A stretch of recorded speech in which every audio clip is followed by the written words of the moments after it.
रक्षा कीजिए महादेव, रक्षा कीजिए।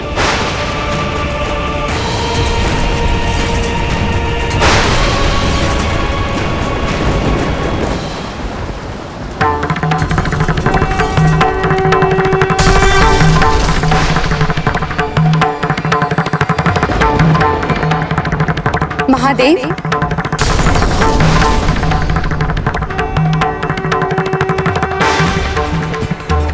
आप पुनः मेरे मोह में ये भूल रहे हैं कि जिस पृथ्वी के कल्याण हेतु सती के पिंडों से शक्तिपीठ की स्थापना करनी है, वही पृथ्वी उस दुष्ट तारकासुर के महाशस्त्र के कारण नष्ट होने जा रही है।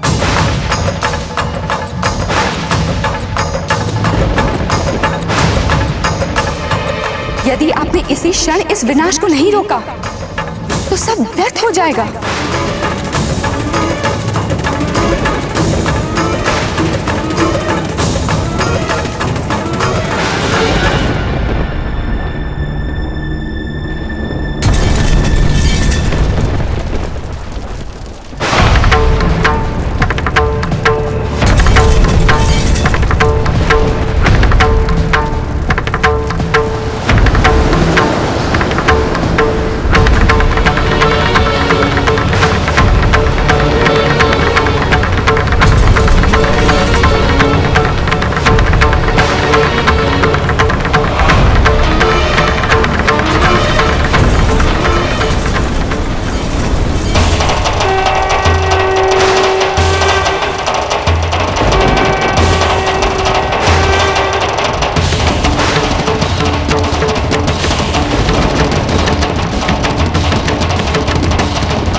जब तक मेरा महाअस्त्र पृथ्वी पर है, इस विनाश को कोई नहीं रोक सकता। कोई नहीं, ये विनाश लीला ऐसे ही चलती रहेगी और इसकी दोषी होगी तुम। हाँ पृथ्वी, केवल तुम, क्योंकि तुमने मेरे आदेश की अवहेलना की थी।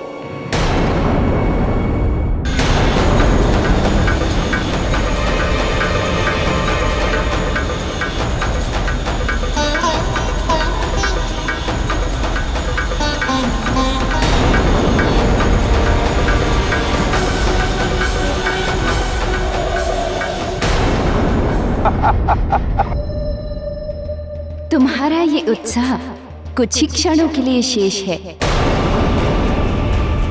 क्योंकि शिव तुम्हारी विनाशक शक्ति को मेरे गर्भ से बाहर निकालने का प्रयास कर रहे हैं। अब इस विनाश को कोई नहीं रोक सकता, कोई नहीं।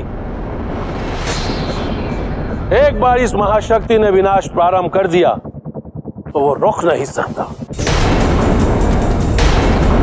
और यदि शिव ने इस महाअस्त्र को तुम्हारे गर्भ से निकाल भी लिया तो ये महाशक्ति ब्रह्मांड के जिस भी क्षेत्र में जाएगी, प्रलय वहां आएगा।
वसन्तं हृदयारविन्दे भवं भवानी सहितं नमामि, भवं भवानी सहितं नमामि। तुम अपने अहंकार में आकर ये भूल गए थे तारकासुर कि जगत पिता महादेव के होते हुए तुम जैसे स्वार्थी मेरा विनाश करने के लिए कभी सफल नहीं हो पाएंगे।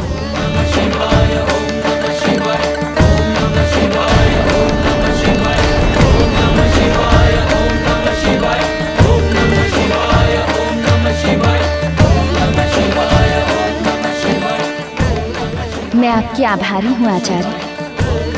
आपने मेरी रक्षा हेतु जो भी प्रयत्न किए उसके लिए मुझे अनुमति दें। मैं महादेव को धन्यवाद देने जाना चाहती हूँ। जी माते।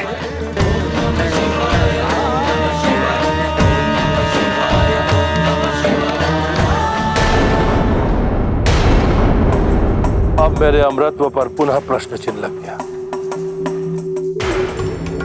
अब तो सती का पुनर्जन्म निश्चित है और उनकी संतान से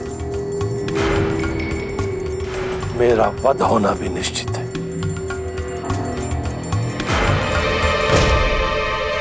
इसी दिन की प्रतीक्षा थी ना आपको? मेरी मृत्यु से आप अत्यधिक प्रसन्न होंगे, है ना? तारकासुर, हमारी निष्ठा पर संदेह कर तुम गुरु और शिष्य की चली आ रही परंपरा को कलंकित कर रहे हो। शिष्य कैसा भी हो, गुरु सदैव उसके कल्याण की ही सोचता है। यदि ऐसा है तो आप मेरे प्रत्येक कार्य में बाधा क्यों उत्पन्न करते हैं? किसी भी कार्य के आरंभ होने के पूर्व उसके क्रियान्वयन में संदेह उत्पन्न कर अब शकुन को न्योता क्यों देते? इसीलिए मुझे किसी भी कार्य में सफलता प्राप्त नहीं होती। तुम्हारी विफलता का कारण तुम्हारी मंशा है, अपने अहंकारों की पूर्ति के लिए, अपने भय को दूर भगाने के लिए, अपने स्वार्थ के लिए तुमने अपने अतिरिक्त सभी का अहित चाहा। तुम्हें सफलता कैसे मिलेगी?